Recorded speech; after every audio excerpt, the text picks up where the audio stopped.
Shalom a todos meus amigos, a todos meus irmãos que têm me acompanhado a cada estudo, a cada live. Hag Sameia, Hag Pessa Sameia, feliz festa de Páscoa a todos os meus irmãos. E hoje, pela tarde, nós iremos abordar o Cordeiro de Pessa e Yeshua. Qual a conexão que tinha o Cordeiro de Pessa ao ser separado ao 10º do primeiro mês de Nissan, a qual o Eterno falou com Moisés, para assim falar para toda a congregação ali. Então nós vamos abordar minuciosamente essa de Shemot 12, de Êxodo 12. Mas antes disso nós iremos fazer uma tefilá, uma oração, para nós entrarmos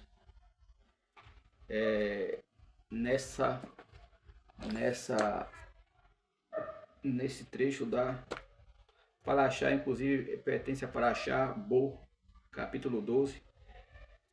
E aqui na Torá, do 1 em diante, e fazer essa tefilá. Avinu Malkeinu Shabbat Shammai, nosso Pai que está nos céus, nesse momento, meu Pai, eu entro em Tua presença, meu Pai, em nome de Yeshua HaMashiach, que o Teu Ruach HaKodesh possa guiar os meus lábios, a qual o Senhor, eu seja um canal para o Senhor, para exaltar o Teu santo nome, para louvar o Teu santo nome, e que eu me sinta edificado, e as pessoas também que vierem ouvir essa mensagem, assistir essa live, esse estudo, venham ser edificados, venham ser esclarecidos, venham ser assim, meu Pai, completado com a Tua palavra. E assim, meu Pai, em nome de Yeshua, nós te suplicamos. Amém. Então, meus irmãos, hoje é Shabat. Hoje é Shabat. Todas as vezes que uma festa bíblica ela cai no meio da semana, ali se torna um Shabat festivo, né? Ali se torna um dia de descanso, um dia de concentração para adorar o Eterno, né? Assim como aconteceu na época que Yeshua estava fisicamente com seus talmidins, ele foi sacrificado num período de uma quarta-feira.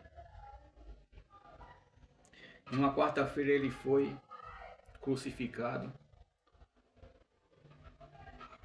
e naquela quarta-feira se tornou um Shabat, né? A palavra de Deus, ela se refere a dois tipos de Shabat. Tem um Shabat semanal, que é o 7º dia, e o Shabat das festas, quando cai no meio da semana, os Shabbatot, né? Então, nós iremos abordar aqui um comentário sobre Shemot, capítulo 12, do em diante. Eu vou trazer aqui alguns comentários dos rabinos, alguns comentários dos sábios, e vou trazer também comentários que apontam o Pessa para a pessoa de Mashiach, a pessoa de Yeshua, nosso rei. Então isso é maravilhoso, é maravilhoso. Deixa eu compartilhar aqui com alguns grupos, assim nós falar dessa grandeza.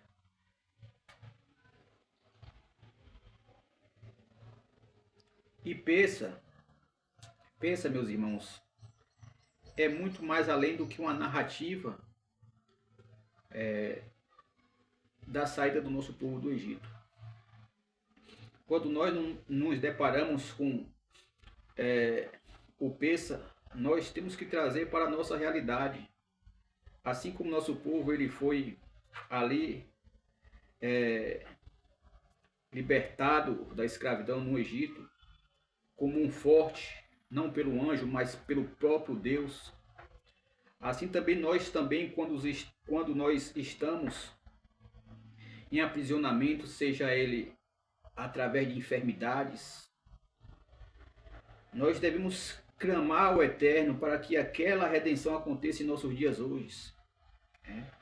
Então devemos trazer quantas pessoas celebraram o Pêssar e continua escravizado pelo seu eu, continua com um fermento em seus corações, mas a realidade é que nós devemos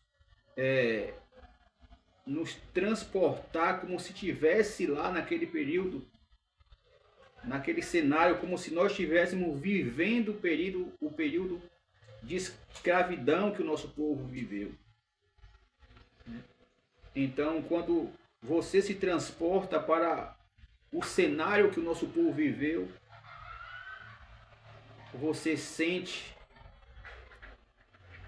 também não só a dor dos nossos irmãos, mas você sente que a vitória do nosso povo é a vitória sua também. Você sente quando o Eterno assim traz redenção ao nosso povo de Israel. E assim também, quando você se transporta para aquele momento ao qual nosso povo viveu, a faísca da Sheriná, do divino, do bendito seja ele, vai trazer também libertação para a sua casa, para a sua família, para o seu lar, para o seu trabalho, para os seus filhos. Porque você está não só fazendo a narrativa do período do Êxodo, mas você está vivenciando aquilo. Então, automaticamente, o bendito seja ele, vem sobre você e traz libertação, porque você se colocou na dor do seu irmão. Você se colocou no sofrimento que os nossos irmãos passaram no passado. Então aí o bendito seja ele, através de Yeshua, trará a cura, trará a libertação, trará a redenção que tanto você almeja, que tanto você suplica. Por isso, meus irmãos, nós, como servo do Eterno, não devemos perder o poder do clamor, o poder da súplica. Então aqui, em Shemot, capítulo 12, nós iremos entrar. Iremos fazer um comentário profundo. Então, não é só uma narrativa. É você se colocar como se estivesse lá com o nosso povo. Então aqui, em Shemot, do capítulo 12, do 1 em diante, uma palavra maravilhosa.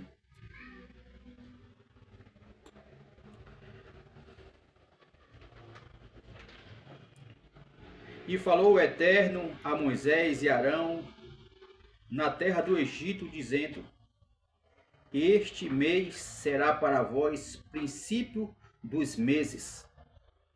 Seja ele para vós o primeiro dos meses do ano.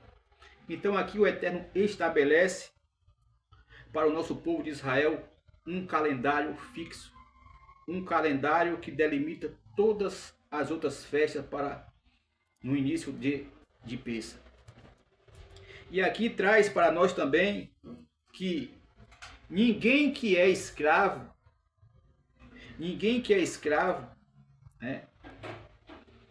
ele pode fazer nada. Ninguém que é escravo, ele pode fazer nada. E o Eterno aqui estabelece para o povo o primeiro mês para eles celebrarem a festa de Pêssar. E aqui, trazendo uns comentários rabínicos, um comentário aqui de Irache. Este é o primeiro mês, é o primeiro mandamento dado a Israel como nação. Marca o início da identidade espiritual independente. Antes eras escravo no Egito. O calendário passa a ser centrado na redenção e não na criação. O Midrash Shemot Rabbah, Deus dá a Israel controle sobre o tempo, algo que simboliza liberdade. Escravo não controla seu tempo, homens livres sim. A redenção começa quando o povo passa a governar sua própria vida e tempo. Então aqui, ninguém que é escravo controla o tempo. Então o Eterno já instituiu para o nosso povo um calendário para dominar esse calendário. Por isso que muitas nações, elas tinham que ir a Israel perguntar qual era o mês e data para cumprir as festas.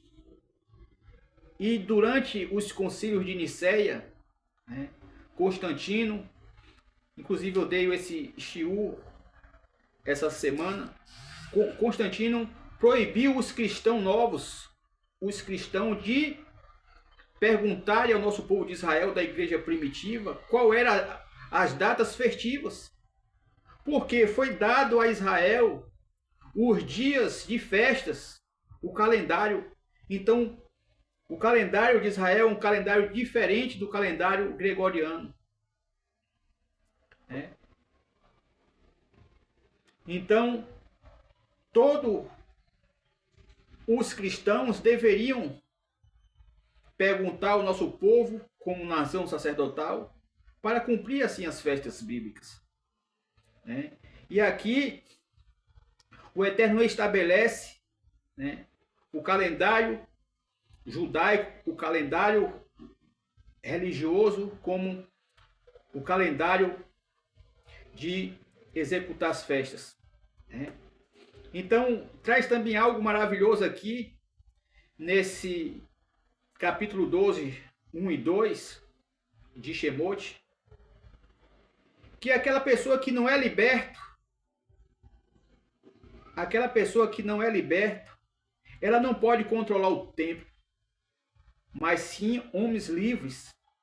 Ou seja, quem, como Yeshua falou, se o Filho vos libertar, verdadeiramente vos sereis livres.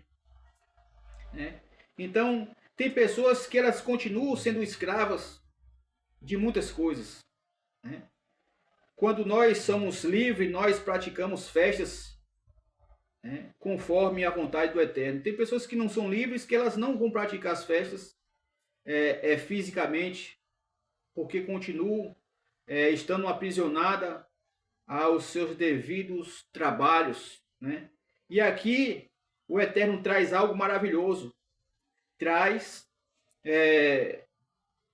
para o nosso povo o domínio do tempo, o domínio de poder celebrar as festas que ele estabeleceu. Então, como falei aqui, o Midrash Shemot Rabbah, Deus dá a Israel o controle sobre o tempo, algo que simboliza liberdade. Também os escravos não controlam seu tempo, homens livres sim. A redenção começa quando o povo governa a sua própria vida. Então, a redenção, meus irmãos, vai começar a partir do momento que você começar a clamar ao Eterno, assim como o nosso povo fez. E aqui nós também, em Shemot, capítulo 12, ainda do 3 ao 6, o comentário de Narmandes: o cordeiro era um deus egípcio. Sacrificá-lo publicamente foi um ato de fé e de ruptura com a idolatria. Então aqui Narmandes de Breslov, um dos rabinos estudiosos do judaísmo, ele traz aqui que o símbolo de um cordeiro separar ao 10º dia do primeiro mês do calendário de Nissan era sacrificando um ídolo, sacrificando um Deus que era assim idolatrado pelos egípcios. E aqui traz também que para que você venha sacrificar um ídolo seu, exige-se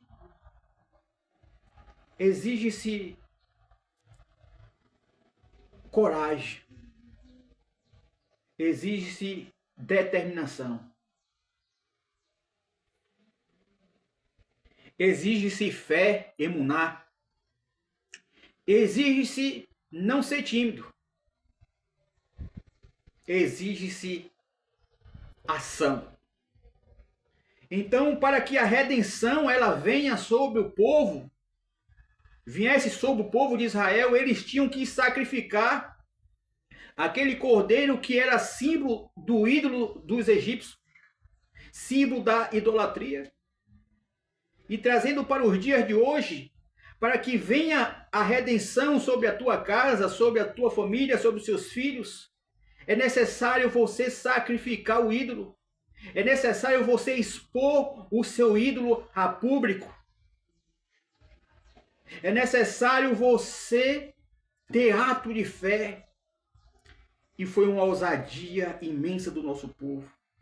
Foi uma bravura em confiar na palavra do Eterno, transmitida a Moshe e assim aos líderes da época, para passar para os líderes de suas tribos.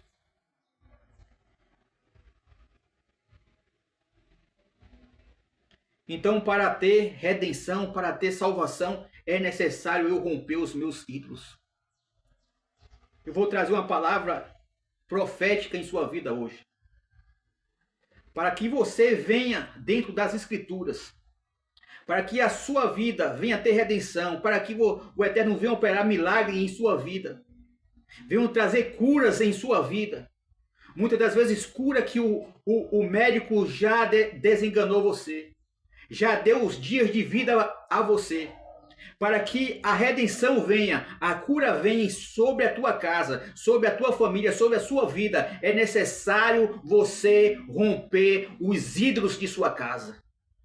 É necessário você romper esse elo que você tem com o ídolo. E esse ídolo não está limitado somente a adorar diante de uma imagem. Esse ídolo pode ser você próprio. Esse ídolo pode ser o seu eu, que está sentado no trono do coração. Esse ídolo pode ser o seu intelecto, que você adora mais do que o seu Criador. Esse ídolo pode ser o seu pastor, o seu rabino. Pode ser o seu filho, pode ser o seu pai, pode ser sua mãe. Pode ser os bens materiais.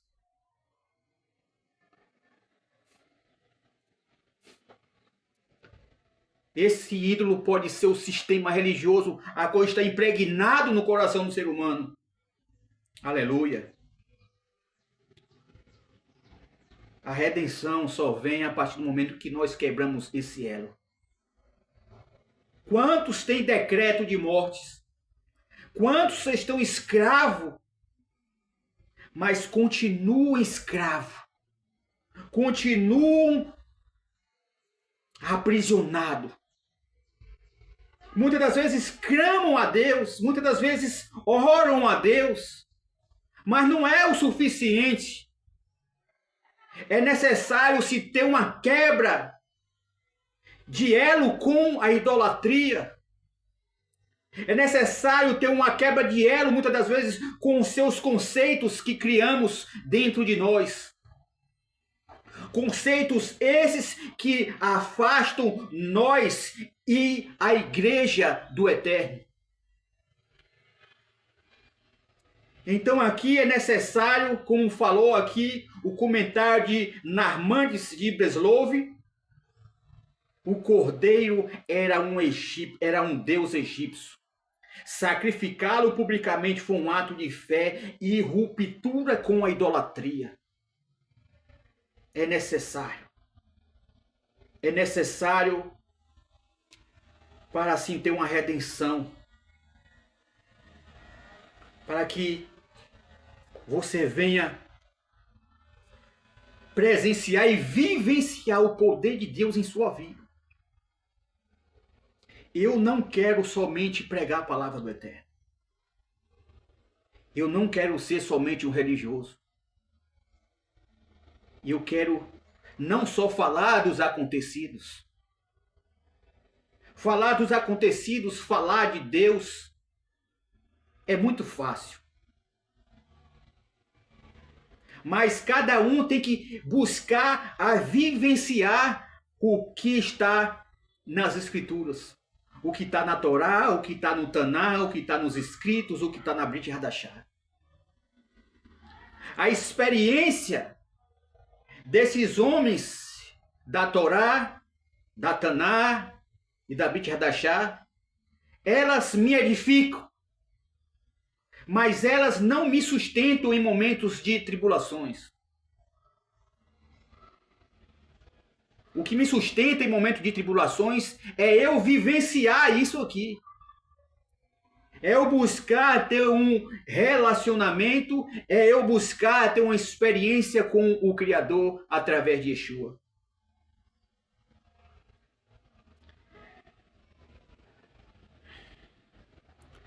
Na Midrash Merritá, Israel recebeu ordem para amarrar o cordeiro por 4 dias.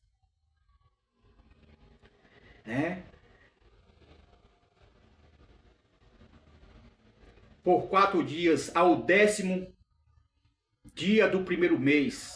E ao 14 do mês, os egípcios viam isso e perguntavam. Israel declarava: vamos sacrificá-los ao Eterno. Foi um ato de fé. Foi um ato de coragem. O Eterno diz em suas palavras que os tímidos, os covardes, não herdarão o reino de Deus.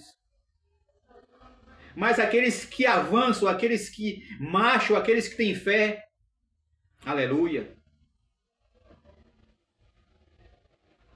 E aqui o nosso povo amarrou o cordeiro no 10º dia de Nissan. E todos os egípcios passavam e perguntavam: oxe, será que eles agora estão adorando os nossos deuses? Será que agora eles abandonaram o Deus de Abraão, de Isaac e Jacó? Mas aí o nosso povo falava: não, esse aqui nós iremos sacrificar amanhã para o Eterno, para o bendito seja Ele. E esse cordeiro que deve ser sacrificado, ele tem um simbolismo profundo. Eu vou falar mais na frente. Eu estou falando aqui os comentários maravilhosos das midrashins, dos rabinos, né? E aqui traz algo maravilhoso, né? Vamos sacrificá-lo ao Eterno. Então,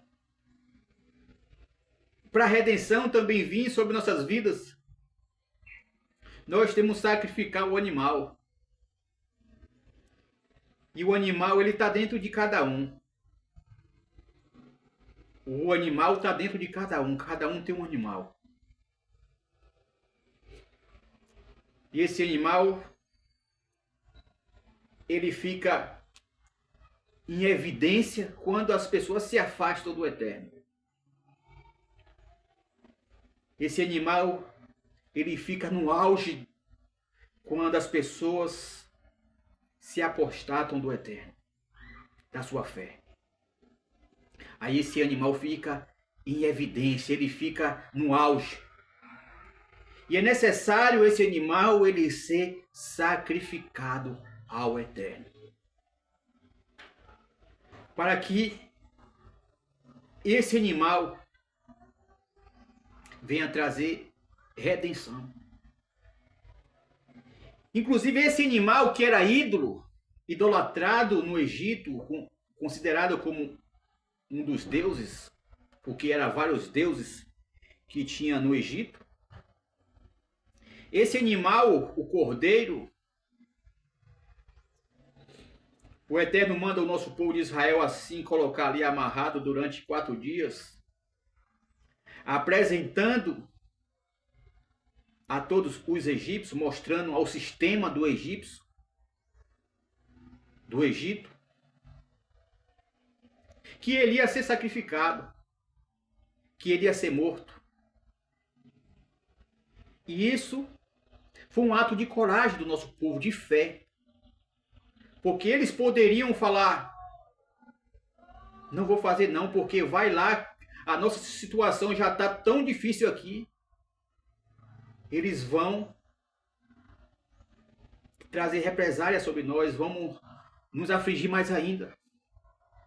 Mas algo tem, meus irmãos, que é colocado nos servos do Eterno, no povo de Deus, que ele não tem medo. Ele age por fé, confiando não neles, mas confiando na palavra daquele que o falou. Confiando na palavra de Moshe, confiando nas Escrituras, confiando na Torá. E aqui a libertação exige-se coragem espiritual, romper com o sistema antigo. Então, a libertação exige-se coragem.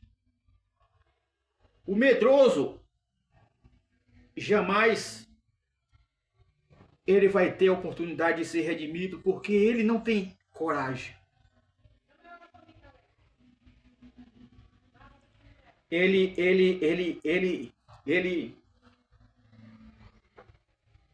age pelo que ele vê. Mas diante das Escrituras, o servo do Eterno, ele age por fé, não por vista, mas confiando no bendito seja ele, o Eterno, através de chuva. E aqui também um comentário maravilhoso do capítulo ainda 12, do verso 7 ao 13, diz, do comentário de um dos maiores rabinos, depois de Machia e depois do apóstolo Paulo, conhecido como Urash. Foi um dos mais conhecedores da Torá, que interpretou toda a Torá escrita, toda a Torá oral. O Rabino Urash,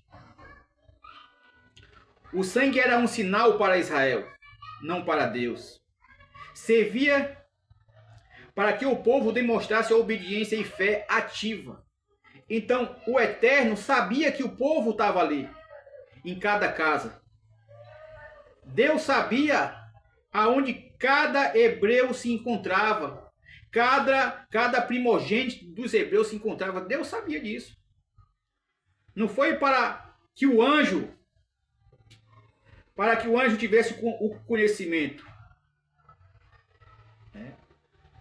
Ali era um ato de fé dos que estavam dentro, dos primogênitos que estavam dentro da casa, um ato de fé de colocar o cordeiro para ser visto durante 4 dias e ser imolado, e o sangue daquele cordeiro, a qual durante 4 dias foram contemplados, vistos, colocasse nos umbrais da porta. Ali foi um ato de fé. E muitas vezes em nossas vidas, nós devemos praticar não porque nós seremos abençoados. A mentalidade nunca foi essa. A mentalidade das Escrituras nunca foi obedecer para ser abençoado. Nunca foi obedecer para ter bênçãos financeiramente, bênçãos na saúde. Não foi essa. Porque tem mandamentos que fogem da compreensão do ser humano. Quando o nosso povo lá no Sinai ouviu as palavras do Eterno, as 10 palavras, o decálogo, o nosso povo falou uma palavra maravilhosa. nós faremos e depois entenderemos. Primeiro você faz, depois você entenderá. Depois você entende. Fazer sem entender é um ato de fé, um ato de obediência a quem mandou você fazer. Então, aqui traz algo maravilhoso. O anjo, quando viu aquele sangue nos umbrais de cada porta onde se encontravam os primogênitos do nosso povo de Israel, o anjo passou por cima. E aquele sangue aponta para o sangue de Machia, para o sangue de Yeshua, o sangue da nova aliança, a qual se encontra aqui em Lucas 22, 20. Olha o que Machia falou.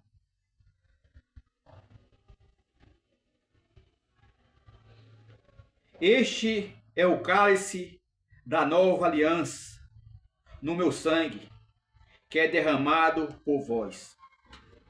Então, a partir do momento que nós tomamos o terceiro cálice de Pêssar, que é o cálice da redenção, Machia, nós internalizamos o Machia. As virtudes de Machia vêm sobre nossas vidas. A partir do momento que eu pratico a saudade, a ceia, o memorial do Senhor, a Santa Ceia, nós estamos internalizando o vinho. As pessoas podem tomar suco de uva, mas ali é o vinho. Quando nós internalizamos o vinho, simbolizando o sangue de Machia, simbolizando a pureza de Machia, simbolizando a sinceridade de Machia. E nós nos tornamos participante da família de Adonai. Nós nos tornamos participante da promessa de Deus, a qual ele falou com o seu povo. E aqui aquele sangue traz também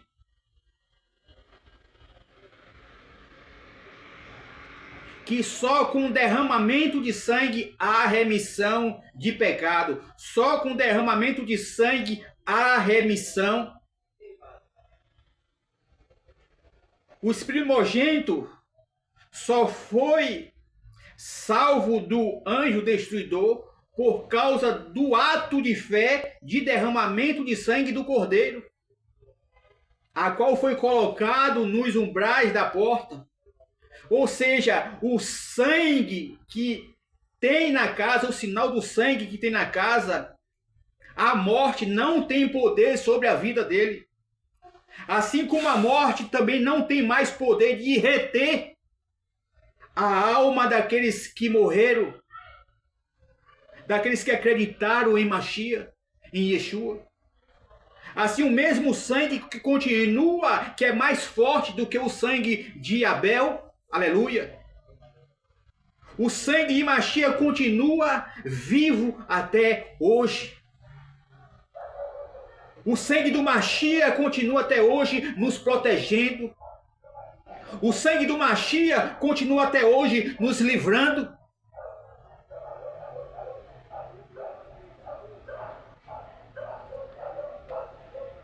Sem sacrifício, sem sangue, não há remissão de pecados. Essa é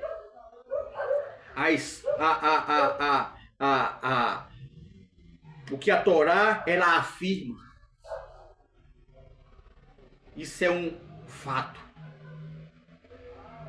Então aqui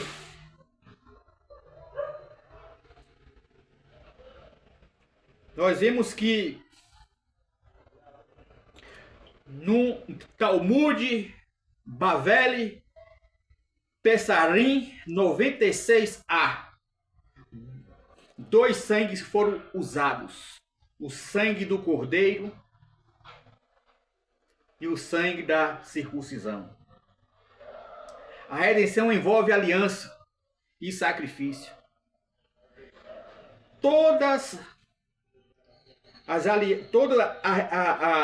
O momento de redenção que fala Torá, que fala Brit Hadashah, fala profeta, fala de sangue, fala de aliança. Tem que ter sacrifício, senão não tem redenção.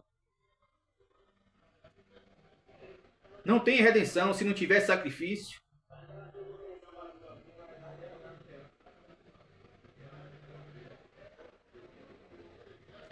E aqui em Shemot, Êxodo capítulo 12, de Shemot, algo maravilhoso. Comer com pressa, o nosso povo comeu com pressa. Por isso que nós comemos o matzá. O matzá é o pão sem fermento, o pão sem levedura, conhecido como o pão asmo, o matzá, né? O matzá. Radassa, pega o matzá ali, por favor. Radassa, pega o matzá ali, por favor.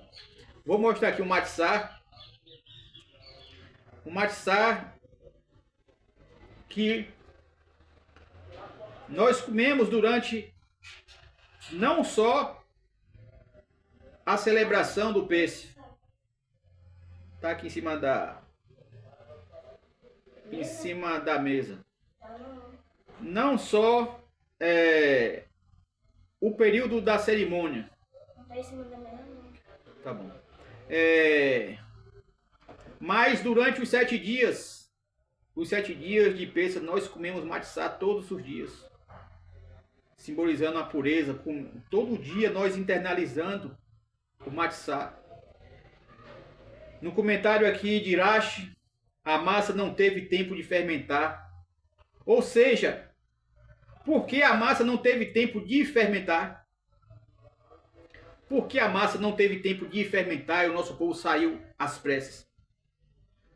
Porque a remissão seria rápida. Seria rápida. Era para cingir os lombos calçados, porque a redenção de Deus é rápida. Por mais que muitos pensam que é demorada, mas a redenção de Deus sobre aqueles que clamam, sobre aqueles que suplicam a sua recebe, a sua graça, ela é rápida. Então a massa não teve tempo de fermentar. Saída rápida, redenção do eterno rápida. Então a matzá é chamada de pão da fé. Lehem emuná. Lehem emuná é pão da fé.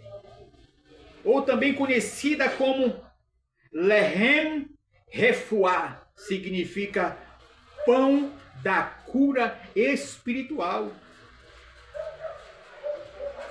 As pessoas precisam comer esse pão da cura espiritual. Eu também preciso. As pessoas precisam se alimentar desse pão que é símbolo de Mashiach. O matzá é símbolo de Mashiach, de Yeshua. E toda vez que nós comemos esse lehem refuá, o pão da cura espiritual, nós somos não só curados fisicamente, mas a nossa alma é curada, a nossa alma é lapidada, a nossa alma é restaurada. Mas é necessário nós comer esse pão da cura espiritual, esse lehem refuá. É necessário. Como eu falei, a partir do momento que você está comendo ali o pão simbolizando o corpo de Mashiach, ou comendo matzá, Você tem que estar na sua consciência que você está internalizando algo santo. Assim como você internaliza algo santo e você recebe a cura, não só física, mas espiritual. Porque muitas pessoas, elas estão doentes, muitas das vezes as pessoas atraem uma doença do nada. Por quê? Porque muitas das vezes as pessoas internalizam coisas que foi oferecido a demônios, que foi oferecido a ídolos. Muitas das vezes a pessoa recebe um negócio na rua e come. Às vezes a pessoa compra algo que foi apresentado a ídolos. E a pessoa internaliza aquele alimento que foi oferecido a demônios, internaliza e as pessoas acabam atraindo doenças, não só físicas, mas espirituais. Porque há muitas pessoas doentes espiritualmente. Pessoas depressivas, pessoas ociosas, pessoas fracas mentalmente, por causa que internalizam algo impuro. Porque ali foi oferecido a demônios, foi oferecido a potestades no mundo espiritual. Então, se você internaliza aquele alimento que foi consagrado a ídolo, você não somente vai afetar o físico, a sua matéria, mas a sua alma vai estar doente, vai estar enferma. Então, por isso que nós devemos, meus irmãos, internalizar o corpo de Mashiach, que é o Matzah, que é o pão sem fermento, que é o pão da Seudat, que é a ceia, o memorial do Senhor, internalizar com fé. Você está comendo, você está internalizando com fé, e a cura ela vem da fé. Quando você tem esse sentimento em seu coração. Então, aqui também um comentário também de Narmanides. O fermento Hamet simboliza o orgulho, corrupção espiritual. A redenção exige humildade. Então, o que é o fermento que o Eterno manda tirar de nossas casas durante esse período de 7 dias? Não ingerir fermento. É símbolo do pecado, símbolo do orgulho, símbolo da corrupção. É para você internalizar o que é santo. E o Eterno fala assim: coma esses 7 dias o pão da Matzah, que é um pão sem fermento. O simbolismo é pureza. O simbolismo do pão sem fermento é santidade. É a ausência do Hametz. O que é o Hametz? O fermento, quando o fermento a pessoa coloca na massa, a massa incha. Quantas pessoas estão inchadas do fermento? Às vezes você fala uma palavrinha, as pessoas se incham, as pessoas mudam a fisionomia, as pessoas mudam o seu comportamento, porque está com Hametz, estão com fermento, que é símbolo do pecado, símbolo da maldade. Por isso que é minuciosamente mandado tirar de dentro de casa. Isso é uma metáfora, você tirar de dentro de casa, mas essa casa é você. Não adianta você tirar de dentro da sua casa, de sua cozinha, o fermento, e dentro de você está cheio de fermento, cheio de Hametz. Não adianta você celebrar o Pessa, a Páscoa, se você só tirou o fermento de dentro de casa e não tirou de dentro de você, que é o pecado. Né? Então, as coisas elas se encaixam, ela é uma engrenagem. Não tem como desvincular a fé da ação.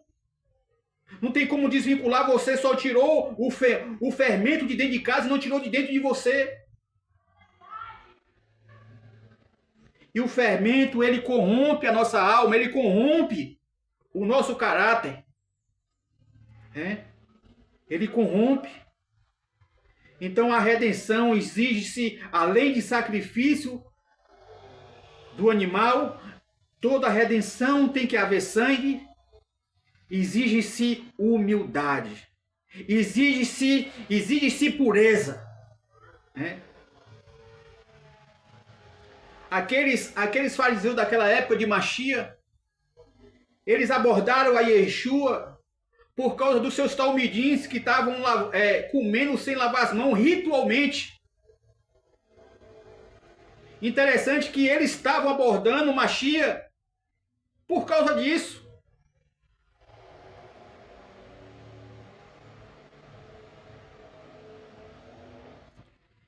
Mas só que o coração daqueles fariseus que não viviam, daqueles líderes daquela época que não viviam, estavam tudo sujo.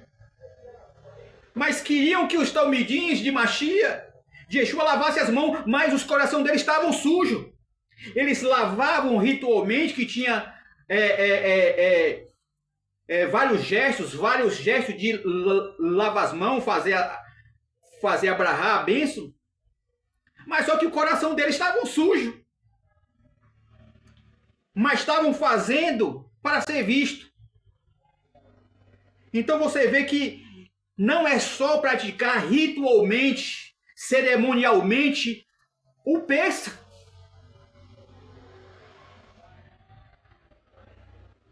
Como Mashiach falou, como o Eterno falou para Moshe, faça a arca e venha revertir ela por dentro e por fora de ouro. O interno tem que refletir o externo. O externo tem que refletir o interno.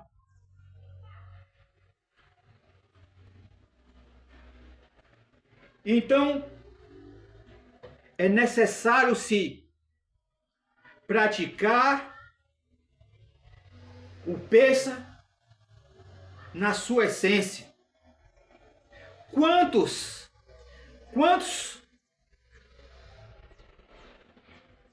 nesses dias para cá eu tive debates. Quantos eu tive debates, né? Quantos eu tive debates e a qual falava contra a fé do outro, xingava o outro, desmoralizava o outro. Isso é o quê? Fermento. E com certeza muitos deles praticaram ontem o Pêssah. Mas diante das mídias, diante das redes sociais, atacam seus irmãos, atacam seus semelhantes. Mas isso é praticar. Essas pessoas, elas entenderam só a letra, não entenderam o espírito da letra. Porque o verdadeiro Yehudim, o verdadeiro judeu, o verdadeiro servo do Eterno, ele não fala somente a letra, ele vivencia a letra, ele vivencia o espírito da letra. Ele vivencia o que Moisés ensinou. Não é só obedecer a cerimônia, o memorial do Pêssah, é muito mais além do que isso. Se você praticou o Pêssah e você agride o seu irmão, você não entendeu o Pêssah ainda. Você não entendeu o Torá ainda. Porque o objetivo da Torá é você praticar e você vivenciar o que você pratica. É você expor para fora o que já está dentro de você. Isso sim é você praticar a Pêssah. Isso sim é você todo dia comer o matzá, o fermento. Isso sim. Então aqui o Hametz simboliza o orgulho, a corrupção. Eu tive debate com vários esses dias, né? Como é que você cumpre Torá se você ofende o seu semelhante? Que Torá é essa que você cumpre, que você ofende o seu semelhante? Não adianta cumprir pensa se o fermento continua dentro de você. O apóstolo Paulo fala lá em 1 Coríntios 5, 7 em diante, diz: celebremos o pensa não com fermento velho, mas como um fermento da sinceridade, da pureza. E um pouco de fermento de rametes contamina toda a massa. Não adianta você ter um pouquinho de fermento, uma graminha, porque esse fermento vai lhe contaminar não só o seu físico, mas o seu espiritual.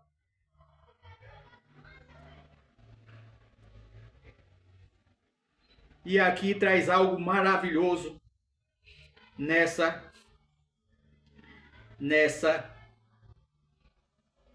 comentário de Shemote.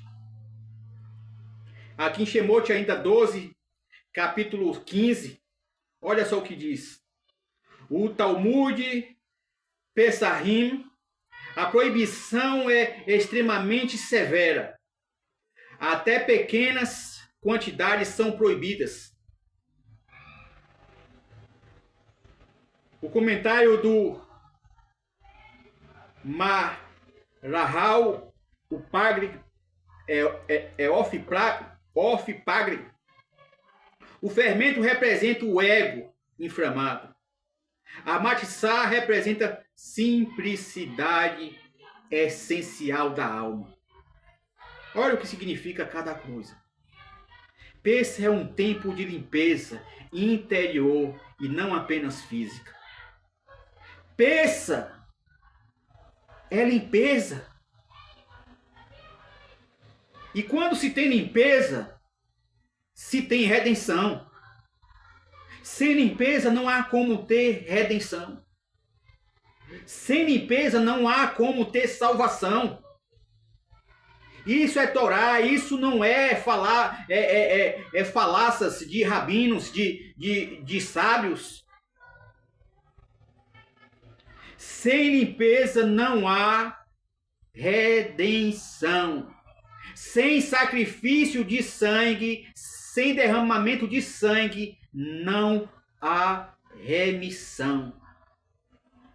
É a Torá quem diz isso. Então, para que o nosso povo de Israel viesse a ser remido, viesse a ter redenção no Egito, foi necessário derramar o sangue. Foi necessário um sangue ser derramado, uma vida ser derramada inocente, para trazer redenção não só a um, mas a todo Israel. E você acha que um sangue de animal tinha um poder de fazer isso? Imagina o sangue de Yeshua. Imagina o sangue de Mashiach. Não só o trouxe para o povo de Israel, mas para a humanidade. Mashiach, ele teve o poder de expandir para o mundo a palavra do Eterno. Me mostre aí um de vocês que negam Mashiach, que não reconhece Mashiach e Yeshua. Me mostre aí quem foi o responsável por essa palavra chegar ao mundo. Não foi Rashi, não foi que eu citei aqui, não foi Rashi, não foi Narmandes.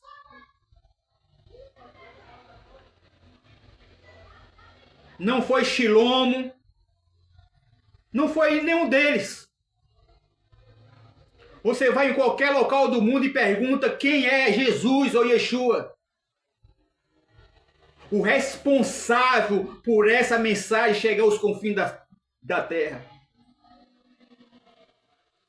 Nem o próprio Moshe teve essa influência toda. E Yeshua é maior do que Moshe. Está lá escrito em Hebreus. Recebe mais honra, mais digno de honra do que Moshe.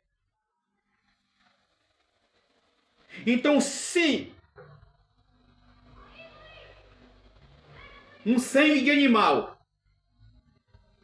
inocente, que era símbolo de Mashiach, também inocente. Aquele animal tinha que ser sem defeito. Yeshua também sem defeito. Aquele animal foi exposto durante 4 dias para que todos viessem a ver ele. Todo o sistema do Egito. E Mashiach também foi exposto. Vou trazer aqui. Vou chegar lá. Símbolo desse animal que ficou 4 dias exposto ali para ser visto pelos egípcios. Mashiach também ficou.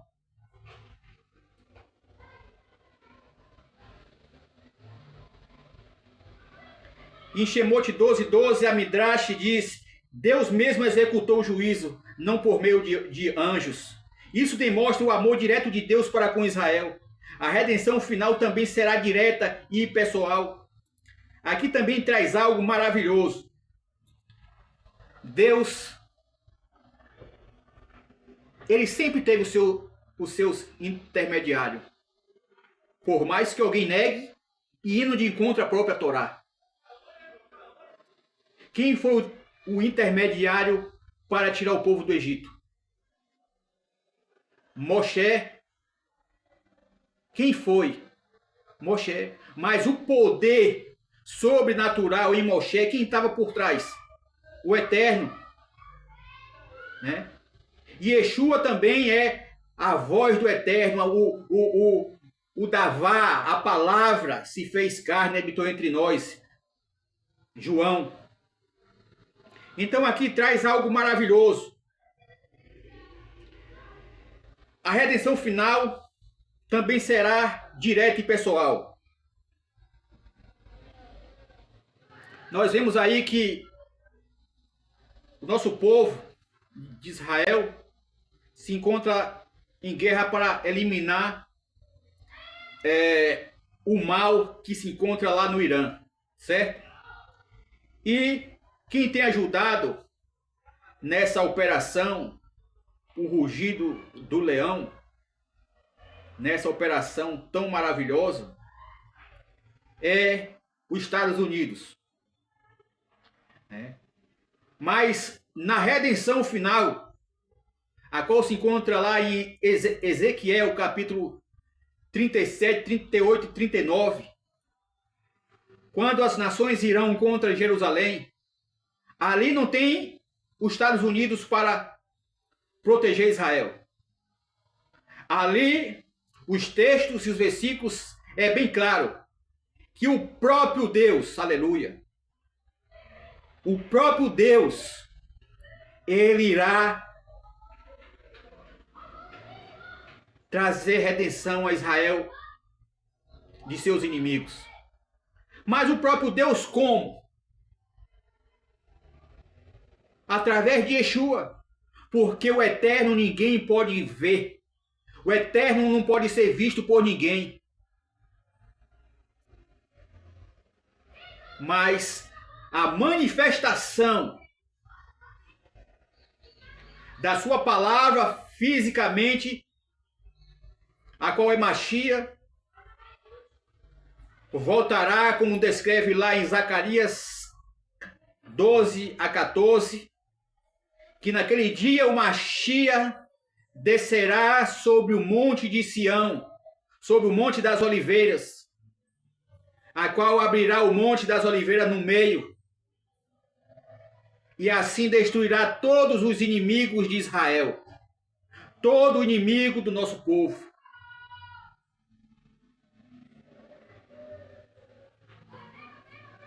Então, liberdade começa quando se tem domínio do tempo, a qual o Eterno falou com o nosso povo de Israel: esqueça o calendário egípcio. Eu vou lhe dar um novo calendário. É aqui, ó. Nissan é o primeiro mês do ano. E no dia primeiro mês, no 14º, vocês vão celebrar a redenção. Depois da redenção, vocês estão livres. Mas não é uma liberdade de libertinagem, de praticar torpezas. Vocês vão contar 49 dias, 7 semanas para receber a Torá, a revelação da Torá.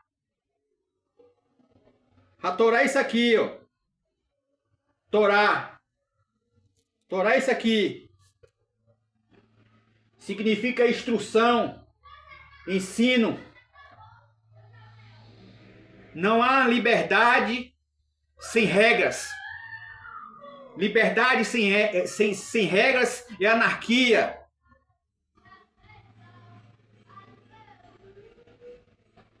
É vândalos.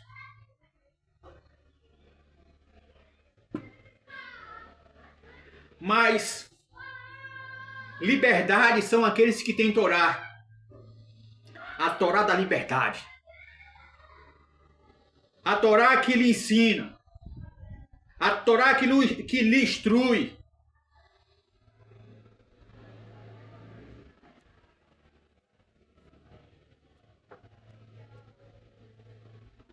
Não Torá desvinculada. Não Torá deturpadas. Não letras. Mas essa Torá de Moshe, a qual muitos aplicam para os seus proveitos, defendendo suas teologias, defendendo seus argumentos frajutos, defendendo suas narrativas, defendendo seu eu. A Torá de Moshe não. A Torá de Moshe, o próprio Moshe falou com o Eterno: mostra-me o teu caminho, revela-me o teu caminho. Humildade, querendo entender o profundo. E as pessoas ficam muitas das vezes na narrativa da letra, sendo que a Torá tem 70 faces. Fica só na narrativa da letra e não compreende aquele que legislou a Torá.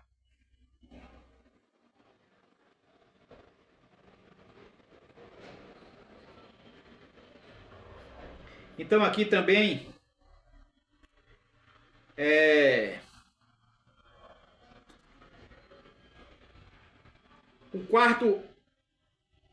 os 4 dias de Shemot 12, do 3 a 6, a Torá ordena separar, voltando de novo, a Torá manda separar um cordeiro.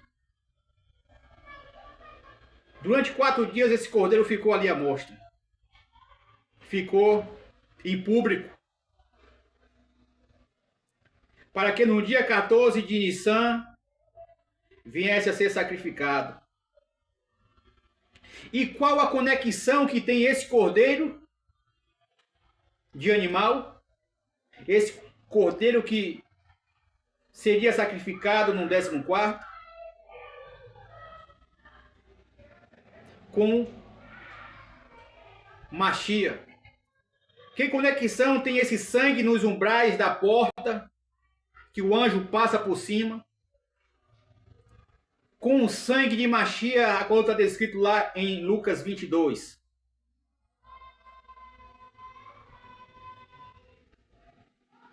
Yeshua estava em... Olha a conexão. O cordeiro ele foi colocado no 10º dia do primeiro mês do calendário de Nissan. Certo? Então todo o nosso povo colocou ele ali amarrado. E todo dia eles olhavam para aquele cordeiro. Todo dia eles passavam e olhavam. Os egípcios passavam e olhavam. Os egípcios perguntavam: que é esse cordeiro aí? O nosso povo falava: vamos sacrificar ele daqui a 4 dias. Ao Eterno. Ao Eterno. E Yeshua entra em Jerusalém, o que muitos associam ao dia 10 de Nissan. Mashiach permanece exposto publicamente por vários dias.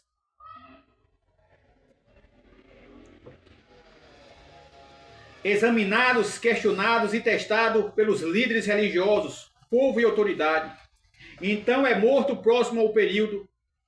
Então é morto ali no período de Pêssah. Então, o que acontece? Assim como o cordeiro estava exposto ali, assim Mashiach também foi exposto publicamente na entrada triunfal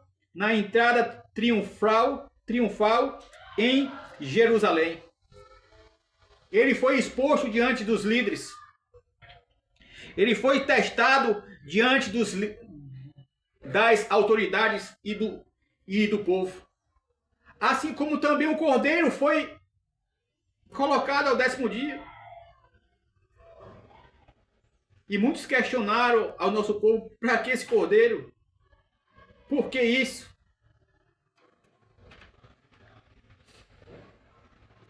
Assim como o cordeiro ele foi separado.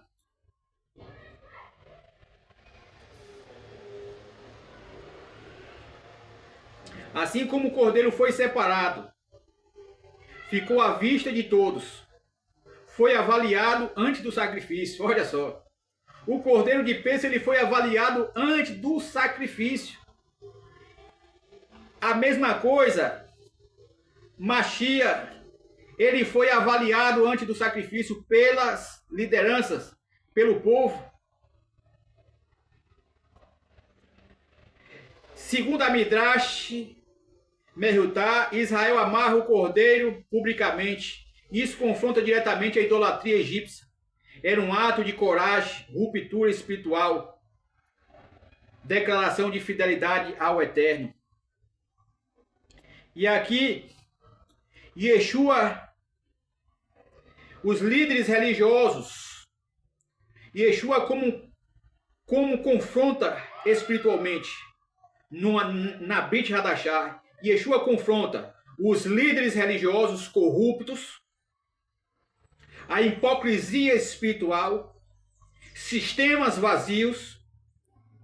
Ele é exposto publicamente, ensina no templo, é questionado abertamente e é rejeitado por muitos. A mesma simbologia que o cordeiro foi colocado ali no 10º dia, que era um ato profético, porque a Torá é profética. A Torá não é uma narrativa da libertação do nosso povo do Egito. Não é só uma narrativa da criação do mundo. A Torá, ela é profética. A Torá, ela já anunciava o que ia acontecer futuramente. É uma sombra, um prelúdio do que ia acontecer.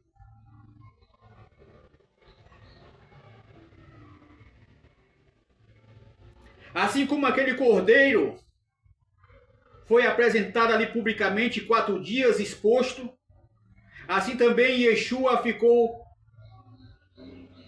vários dias exposto às lideranças religiosas, ao povo, ao sistema corrupto que estavam naquela época. As pessoas que eram só religiosas, mas eram vazias dentro de si. As pessoas que praticavam Pêssah e tinham fermento dentro de você, dentro de si. E aqui Mashiach Yeshua, ele é rejeitado por muitos. É rejeitado por muitos. Assim como o cordeiro confrontava o Egito, Yeshua também confrontava o sistema espiritual de sua época. Assim como aquele cordeiro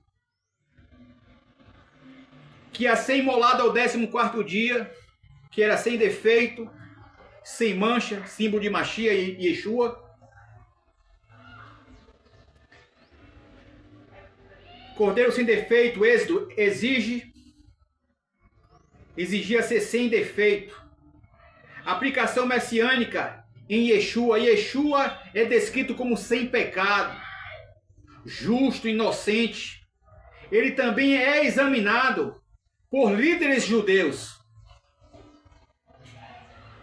Também foi examinado por Pilatos, que declara não achar nele culpa alguma. Né? Então Machia, ele foi, assim como o Cordeiro, aleluia, era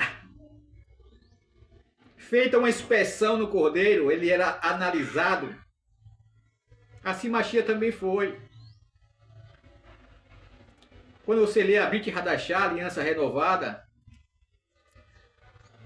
a Torá renovada, e você não entender isso, e você não entender o sacrifício daquela época, como é que vocês falam, e eu testifico disso, que a Torá é profética, e não vê Machia na Torá?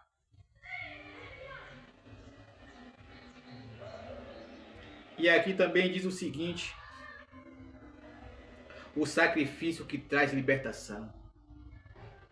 Em Êxodo ainda, o sangue do Cordeiro protege da morte. Traz libertação do Egito.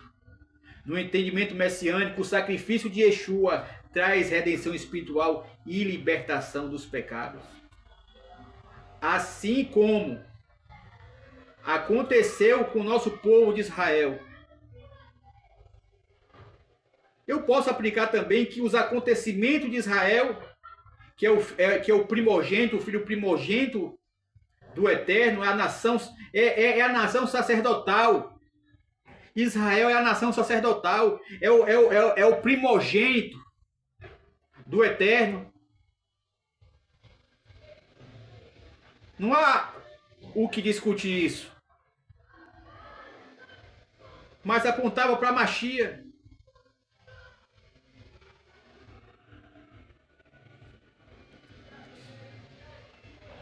Tudo de Israel apontava para Machia. Todos os acontecimentos de Israel apontavam para Machia e para os acontecimentos do futuro. Mas muitos querem desvincular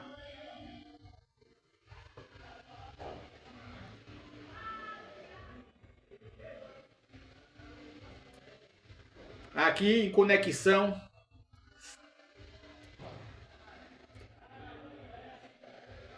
Assim como Israel precisou publicamente rejeitar o sistema egípcio, os seguidores de Yeshua é chamado a romper com padrões antigos, declarar fidelidade ao Eterno, viver uma transformação visível, assim como o nosso povo fez lá. Ele tinha que sacrificar o Deus dos egípcios, que era um deles, o Cordeiro.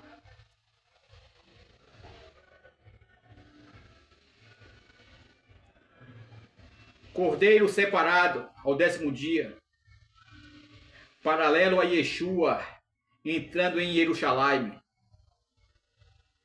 O Cordeiro exposto durante 4 dias. O ministério público antes da morte de Yeshua, qual foi também assim exposto durante, segundo os estudiosos, foi exposto durante 4 dias, ou foi 5 dias, alguns falam que foi 5, outros dizem que foi 4. Sem defeito, o Cordeiro que era apresentado em público ali em Shemot 12, apontando para Machia sem pecado, vida sem pecado. O Cordeiro foi sacrificado ao 14º dia. Machia foi crucificado. O sacrifício do Cordeiro naquele dia de Pêssah trouxe redenção, trouxe ao nosso povo de Israel libertação do sistema egípcio. Assim o sangue de Machia e Yeshua trouxe libertação a todos através do seu sangue.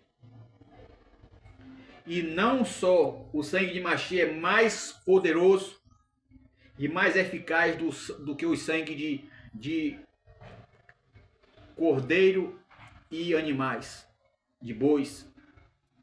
Porque ele só era ritualmente só exterior. E o de Mashiach, ele faz a transformação de dentro para fora. Você tinha que estar toda vez sacrificando, apresentando sacrifício. Continuamente você tinha que sacrificar por causa dos seus pecados. E no sangue de Mashiach, quando você nasce de novo, você tem a essência do Pai dentro de você, que é Mashiach. Você internaliza Mashiach dentro de você. Como diz lá em Romanos, aquele que está em Cristo não vive na carne, mas no Espírito. Por que no Espírito? O Espírito da Torá. Porque não age contra a Torá, não age em atos pecaminosos. O sangue protege e o de Mashiach Yeshua traz redenção física e espiritual.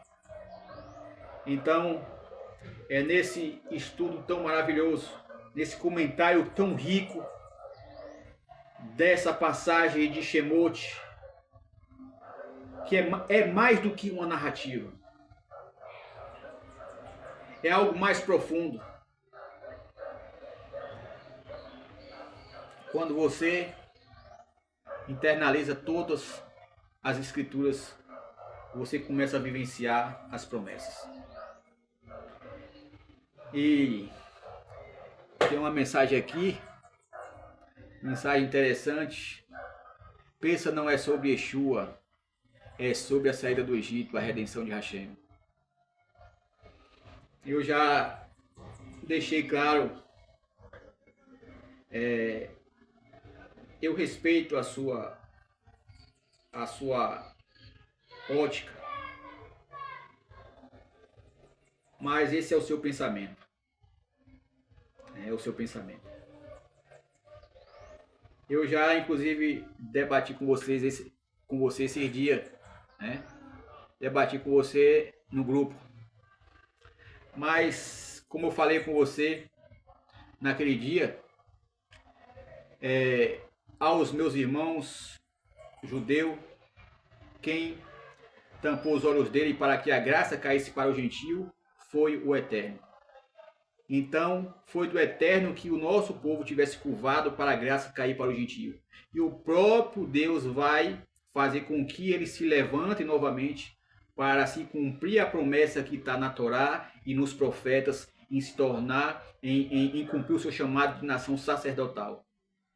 Então, aos irmãos judeus, eu entendo que eles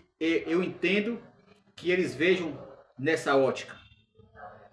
Porque eu sei que quem vai esclarecer a ele, o meu objetivo jamais vai ser convencer judeu de nada. A convencer os meus irmãos judeus de nada. O meu objetivo é praticar o que está na Torá. Praticar o que está escrito. Quem vai convencer os irmãos judeus de que Mashiach é o ungido de Israel, o Redentor de Israel, vai ser o próprio Deus. Então a você, meu irmão judeu, que colocou essa mensagem, eu entendo você, mas quem vai me convencer não é eu.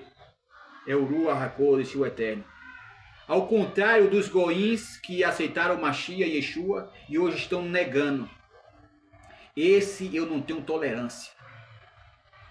Aos que negam Mashiach e ofendem Mashiach, eu não tenho tolerância com esses que negam Mashiach. Que um dia se beneficiou do Mashiach e hoje cospe no prato que comeram. Esse eu não tenho tolerância. Tolerâncias com esses que negam Mashiach e desfaz de sua fé, tolerância é zero. Né? Então que as barahotes do Eterno, Hag Samia Peça também, a Jean, Pierre, Garcia, né? Hag Samia Peça, feliz festa de Peça, meu irmão. E a todos vocês que têm nos acompanhado a cada live, a cada estudo. de fazer uma tefilá e assim concluir essa live tão maravilhosa. Avinu Malkeinu, Shabbat Shammai, nosso Pai que está nos céus. Nesse momento, Pai Eterno, me coloco já em Tua presença. Agradeço ao Senhor por essa mensagem tão poderosa, por essa live tão poderosa, a qual trará benefício, trará cura, trará libertação às pessoas a qual vierem ouvir, meu Pai. Ó, meu Pai Eterno, que todas essas mensagens, que todas essas palavras, a qual foram ditas através de meus lábios, que foi um canal, meu Pai, venha a ser internalizada por cada um. E que cada um venha assim praticá-la, que venha fazer essas palavras parte de sua natureza. Que todos a qual vierem a ouvir essa mensagem venha assim praticá-la, que venha vivenciá-la, para que venha ver as promessas cumpridas sobre o nosso povo de Israel e sobre cada um individualmente. Pai Eterno, que o Senhor abençoe a cada um, em nome de meu Rei, Yeshua HaMashiach. Amém, amém e amém. A todos vocês, meus amigos, breve estarei de volta novamente para trazer mais estudos poderosos a todos vocês. Shalom, shalom e Hag Pesach Sameach a todos, em nome de Yeshua HaMashiach.